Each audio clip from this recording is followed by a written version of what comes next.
আজকে যে লাশ উত্তোলন করতে আসছি এই ভিকটিমের নাম হচ্ছে তরিকুল শেখ। তরিকুল শেখ ছিল একজন ড্রাইভার। সে মূলত ট্রাক চালাতো।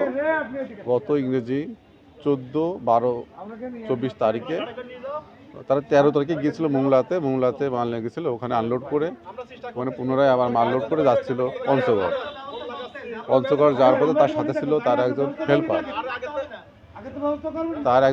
ছিল, তার নাম হচ্ছে আলামিনের বাড়ি হচ্ছে খোকসাতে।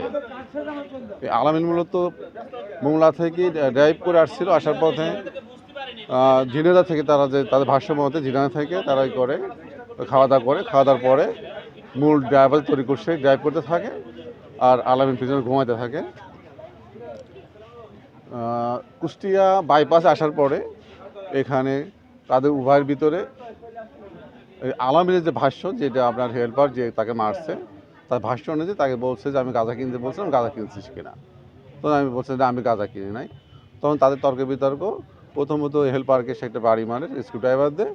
এই সময় সেই যে হেল্পার ছিল রাগের মাথায় সেই একটা গ্রিস গান থাকে আপনার ট্র্যাকের ভিতরে, সেই গ্রিস গান দিয়ে এই ড্রাইভারকে মাথায় আঘাত করলে ড্রাইভার ওখানে সেন্সলেস হয়ে যায় এবং রক্তপাত হয়। পরে ওই হেল্পার ওইখানে ট্র্যাকটা আপনার মাইল ফলকের সাথে ঠেকায় দিয়ে, এটা জগৎ সুগার মিলের ওখানে ঠেকায় দিয়ে সে এটা নাটক করে ওখানে আছে যে ড্রাইভার এসে পড়ে যে নাটক সাজায় যে এটা সে অ্যাক্সিডেন্ট হয়ে তার ড্রাইভার মারা গেছে। এভাবে সে তার যারা মালিক আছে ট্র্যাকের মালিক তাদেরকে খবর দেয় যে ট্র্যাক অ্যাক্সিডেন্ট হয়েছে, ড্রাইভার মারা গেছে। তারপর সেটা নাটক সাজাই এক পর্যায়ে সেই ওই অ্যাক্সিডেন্ট বলেই ওই লাশটা দাফন হয়ে যায়, বিনা ময়না তদন্তে দাফন হয়ে যায়।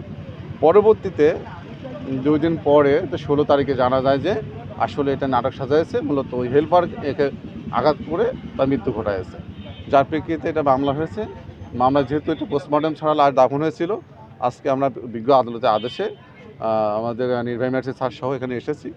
যেহেতু এটা লাশ মার্ডার মামলা, তো হত্যা মামলা মূলত লাশের পোস্টমর্টম রিপোর্ট ছাড়া আসলে এটা আছে যে তদন্ত কার্যক্রম সম্ভব হয় না, যার কারণে আজকে এই লাশ উত্তোলন করে আমরা পোস্টমর্টম করে এটা রিপোর্টে আমরা সংগ্রহ করব, এই জন্য আজকে লাশ উত্তোলন করা। এতে মূল আসামি যে হেল্পার ছিল আলামিন শেখ, তাকে আমরা গ্রেপ্তার করছি, তাকে বিজ্ঞ আদালতে প্রেরণ করছি এবং তার 144 সে স্বীকার করছে যে সে নিজেই একে হত্যা করছে।